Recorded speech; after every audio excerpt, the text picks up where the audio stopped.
Health Organization, within hours of him saying this and capturing the media's attention, they discredited him and his whole thesis. Of course they would. What else would they do?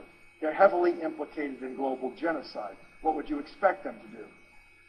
So before they put the spin on this now, Reuters popped out that this was extremely bizarre, that it didn't look like a natural flu beginning because it was a recombinant of both H5N1 and H1N1.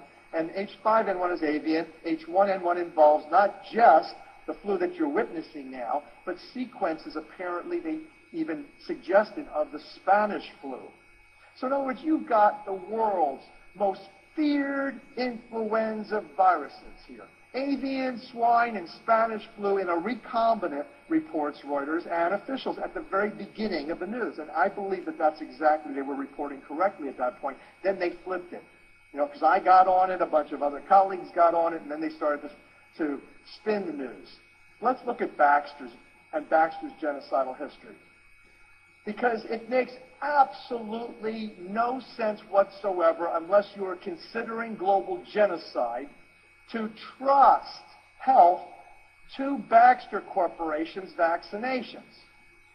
This is the major company that's putting out the flu vaccines being purchased and stockpiled. By the way, this is an American corporation with Chinese laboratory connections and manufacturing capabilities in China. What is Baxter's history? Number one, Baxter is associated with H5N1 contaminated vaccines. And here's the sad reality. I already told you about how unstable these viruses are.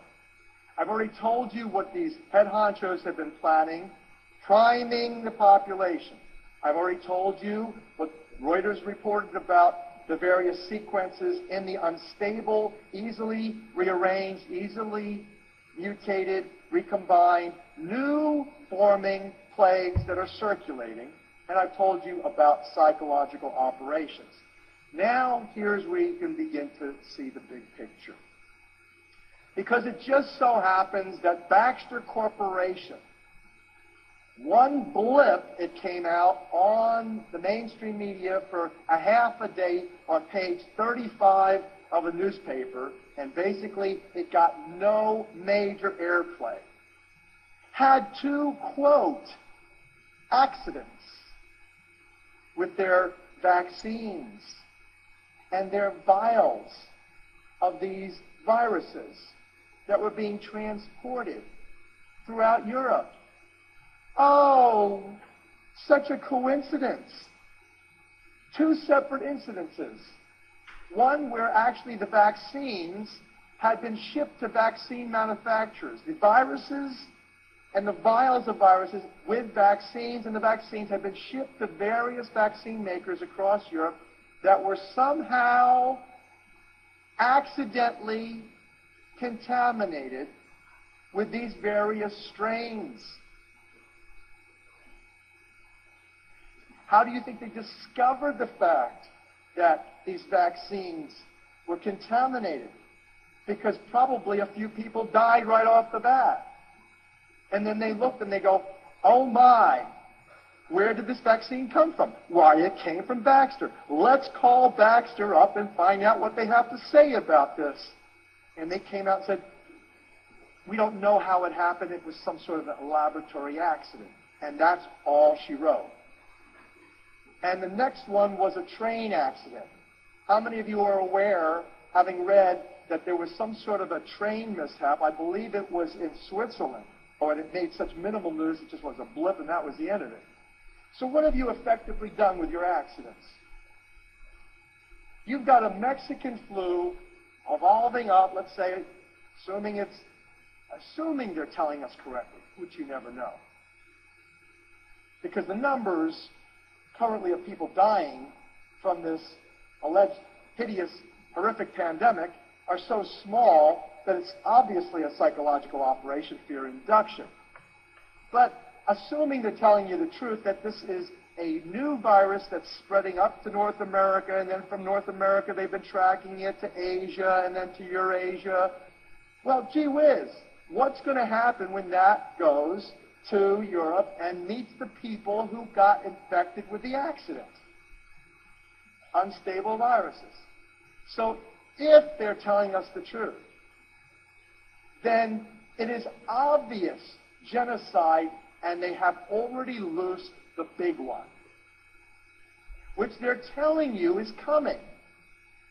All the officials from World Health Organization and CDC are saying to you right now, it's on the news every day. The teleprompters are blowing, the first case and your first death in England.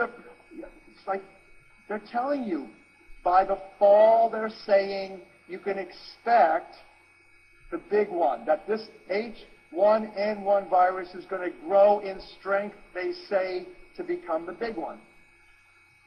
So this is what they've done. Now you understand why Barack Obama has already legislated that every American is going to have 3 injections this coming fall. And now let's cross stateside. And the U.S. has started to test a swine flu vaccine on children and adults. The U.S. Department of Health and Human Services hopes to vaccinate at least 160 million people by December. Well, for more on this, let's cross to our correspondent Priya Sridhar, who's in our Washington studio for us.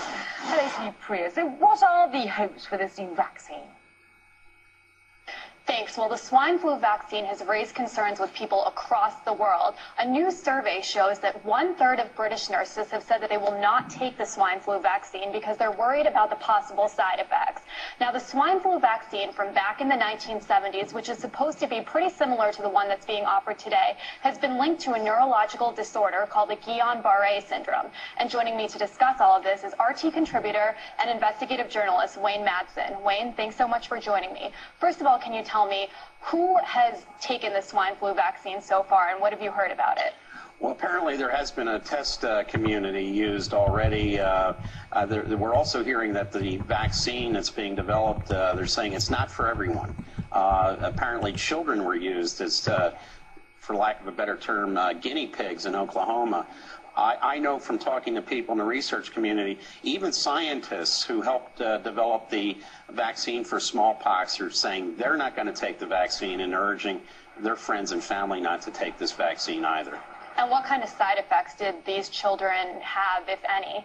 Well, contained in the vaccine is a component called thimerosal, which has been proven, half of it is composed of mercury, and it's been proven to cause not only Guillain-Barré syndrome, but also autism in young children. There's been several court cases because of past vaccinations due to the autism issue. And so how will the swine flu vaccine be offered? Will it be mandatory for people? What have you heard about that? Well, there was a conference here in Washington last week where we have two themes present. We have the research community, the medical community, saying, look, what we need to provide the public is good information and let them make the decision based on facts. We have the emergency community, the Homeland Security, Federal Emergency Management Agency people talking about forced vaccinations, forced quarantines, basically the